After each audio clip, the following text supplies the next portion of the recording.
सावन का महीना जो कि शिव भक्त के लिए बहुत ही विशेष महीना माना जाता है। सावन के महीने का प्रत्येक दिन अपने आप में बहुत ज़्यादा महत्व रखता है। अगर आप भी किसी मनोकामना के लिए परेशान हो रहे हैं, खास करके शादी के लिए, अगर आपकी शादी के योग नहीं बन पा रहे हैं, शादी की उम्र निकलती ही जा रही है, 30 साल 35 साल या उससे भी अधिक हो गई है और अभी तक आप विवाह संबंध में नहीं बने हैं, तो ऐसे में आपको सावन के महीने का जो प्रदोष है उस दिन उपाय जरूर करना चाहिए। सावन के महीने के में प्रदोष व्रत की बहुत ज़्यादा महिमा होती है। वैसे तो हर महीने में 2 बार प्रदोष का व्रत आता है और प्रदोष का जो व्रत होता है वो शीघ्र विवाह के लिए, सुखी वैवाहिक जीवन के लिए, संतान प्राप्ति के लिए काफ़ी उत्तम व्रत माना जाता है।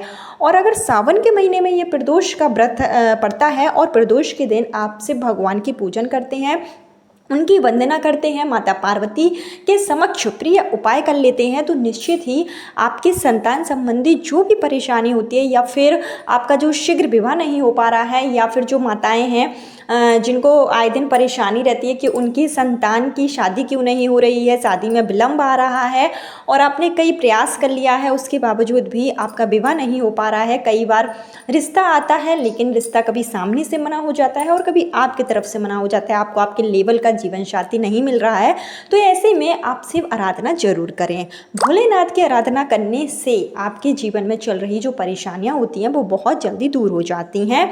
और सावन का जो महीना होता है वो भोलेनाथ का प्रिय महीना है, तो ऐसे में आपके पास बहुत ही अच्छा मौका है। आप हमारे शास्त्रों में बताए गए जो उपाय होते हैं, शिव पुराण में बताए गए जो उपाय होते हैं, जो जल्दी शादी के लिए होती हैं, अगर आपकी कुंडली में विवाह योग है लेकिन किसी न किसी कारण से विवाह में अड़चनें आ रही हैं, कहीं आपकी कुंडली का गुरु ग्रह कमजोर या शुक्र ग्रह कमजोर है, कुंडली का जो सप्तम भाव है उसमें क्रूर ग्रह विराजित हो गए हैं जिससे कि संतान प्राप्ति में बाधाएं आ रही हैं, या फिर आपके ऊपर पितृदोष है, नजर दोष है, या घर पर किसी ने कुछ किया धरा है जिसके कारण आपकी शादी नहीं हो पा रही है, शादी के लिए आपको अच्छा जीवन साथी नहीं मिल रहा है, आप देखने में सुंदर हैं, आप अच्छी नौकरी करते हैं, व्यवसाय करते हैं अच्छा, उसके बावजूद भी अगर आपकी शादी के योग नहीं बन पा रहे हैं, तो ऐसे में आपको सावन के महीने का अंतिम प्रदोष, आपके पास बहुत ही अच्छा मौका है, प्रदोष के दिन आप उपाय जरूर करें।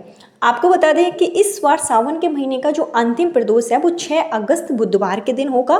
प्रदोष तिथि की जो शुरुआत है वो 6 तारीख को दोपहर में 2:08 पर होगी और इस तिथि की समाप्ति 7 तारीख को दोपहर में 2:19 पर हो जाएगी।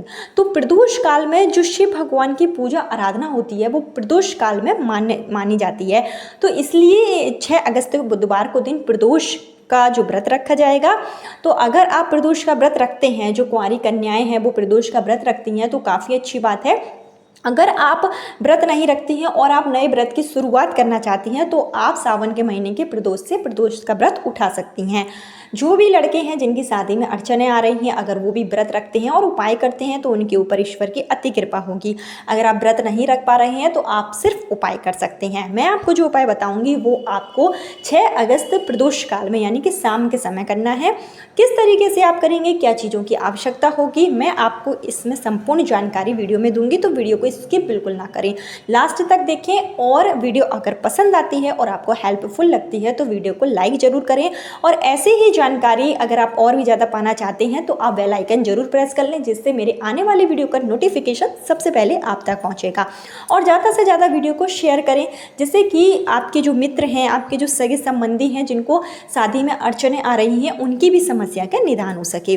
तो आपको क्या करना है, सबसे पहले तो आप प्रदोष के दिन यानी कि 6 अगस्त बुधवार के दिन जो भी लड़का या लड़की या उनके माता पिता उपाय करना चाहते हैं उनको सुबह जल्दी उठना होगा। सुबह जल्दी उठें, स्नान करें, स्नान के पानी में थोड़ा सा गंगा जल डालकर स्नान करें। उसके बाद साफ सुथरे वस्त्र धारण कर लें। अगर आप व्रत रखना चाहते हैं तो सबसे पहले आपके घर में जो शिव भगवान की तस्वीर है या शिवलिंग आपने रखे हैं उनके सामने आप व्रत का संकल्प जरूर ले लें, और जिस मनोकामना के साथ में आप व्रत रख रहे हैं वो मनोकामना भी आपको भोलेनाथ के सामने बोलना है। और अगर आप व्रत नहीं रख रहे हैं तो आपको संकल्प लेने की कोई आवश्यकता नहीं है। आप सिर्फ छोटी सी पूजा सुबह के समय अपने मंदिर में कर सकते हैं, यानी शिव भगवान के सामने आप दीप प्रज्वलित कर सकते हैं, आप जो है उनका अभिषेक कर सकते हैं, छोटे रूप में आप सुबह जो है पूजा कर लें। उसके बाद में जो आपको मेन उपाय करना है वो आप शाम के समय करेंगे और मंदिर में जाकर करेंगे। तो आपके घर के आसपास कहीं पर भी शिवालय हो जहाँ पर शिव जी के साथ में पूरा शिव परिवार हो, वहाँ पर जाकर आपको पूजा करनी है।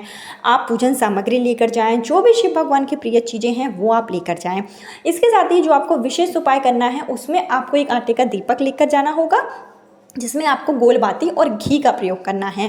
इसके साथ ही आपको इस दिन एक बेलपत्र लेना है, और जिस भी लड़का या लड़की की शादी में रुकावटें आ रही हैं, शादी के योग नहीं बन पा रहे हैं, उनको उस बेलपत्र पर, यानी 3 पत्तों वाली आप एक बेलपत्र लेंगे और बेलपत्र की जो बीच वाली पत्ती होगी उस पर आपको केसर का तिलक लगाना है। तो केसर को थोड़ा सा घिस लीजिए, आप घोल लीजिए पानी में, उसका आप एक तिलक लगा दें।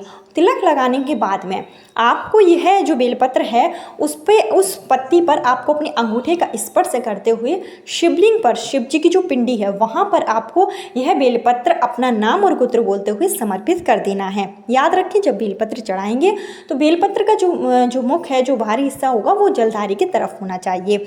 और चढ़ाते समय आप शादी के लिए उपाय कर रहे हैं, शादी की कामना है तो भोलेनाथ के समक्ष बोलें, घी का दीप प्रज्वलित करें, और इसके साथ ही आपको अपने घर से 2 लोटे में जल लेकर जाना होगा। जो भी कुंवारी कन्याएं हैं या लड़के हैं जिनको मनपसंद शादी नहीं मिल पा रही है, वो अपने घर से 2 कलश में जल लेकर जाएं, और ये दोनों ही जल आपको एक साथ शिवलिंग पर चढ़ाना है। चढ़ाना कैसे है कि जब आप ये जल चढ़ाएंगे तो आपको जलधारी, आपको देवी अशोक सुंदरी जो कि जलधारी में बनी हुई होती है, वहाँ पर आपको यह जल धीमी धार में चढ़ाना है। देवी अशोक सुंदरी की जगह से शुरू करते हुए पूरे शिव परिवार से होते हुए शिवलिंग पर आपको यह जल जो है चढ़ा देना है। चढ़ाते समय आप कुंदकेश्वर महादेव का स्मरण कर सकते हैं, या तो ओम नमः शिवाय का जाप कीजिए, मन में आप शादी के लिए प्रार्थना कीजिए। आपको भोलेनाथ के समक्ष प्रार्थना करनी है कि मेरी शादी के योग नहीं बन पा रहे हैं, जो भी गलती हो गई हो या जो भी ग्रह दोष है सबका निवारण करें, और आपको अच्छे वर की प्राप्ति हो या अच्छे वधु की प्राप्ति हो, इस तरीके से आप प्रार्थना करें। यह तो हो गया पहला उपाय। अब अगर आपके पास केसर नहीं है तो फिर उस स्थिति में आप क्या करेंगे? तो उस स्थिति में आपको अब दूसरा उपाय करना है। उसमें आपको अपनी उम्र के बराबर बेलपत्र लेना है। मान चलिए अगर आपकी वर्तमान उम्र जो है 34 साल के अगर आप हैं तो आपको 34 ही बेलपत्र लेना होगी। 32 साल के हैं तो 32 बेलपत्र आप ले लें। बेलपत्र कहीं से भी कटी पिटी ना हो, इस बात का विशेष ध्यान रखिएगा। और प्रत्येक बेलपत्र पर आपको पीले चंदन से राम लिख देना है।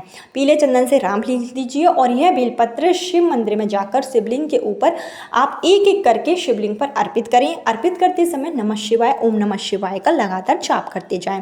अगर आप यह बेलपत्र प्रदोष के दिन, प्रदोष काल में, यानी प्रदोष काल का जो समय रहेगा 6 तारीख को, वो शाम के समय 7:08 से शुरू होगा और 9:30 बजे तक प्रदोष काल का समय रहेगा। तो इस बीच में आप उपाय कर सकते हैं।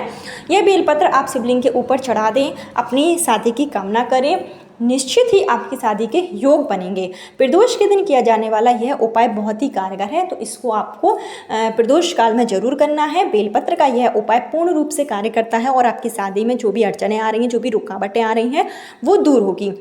इसके साथ ही आप शिव मंदिर में जाएं तो वहाँ पर केले का दान जरूर करें। आप केला, जो भी छोटे छोटे बालक होंगे या कन्याएं हैं, उनको आप इस दिन पीली वस्तुएं दान कर सकते हैं। आप केला दान कर सकते हैं। इससे आपकी कुंडली का गुरु ग्रह मजबूत होगा, जो कि शादी में सबसे महत्वपूर्ण माना जाता है। आपको अपनी कुंडली का गुरु ग्रह मजबूत करना होगा, तभी आपकी शादी के योग बनेंगे।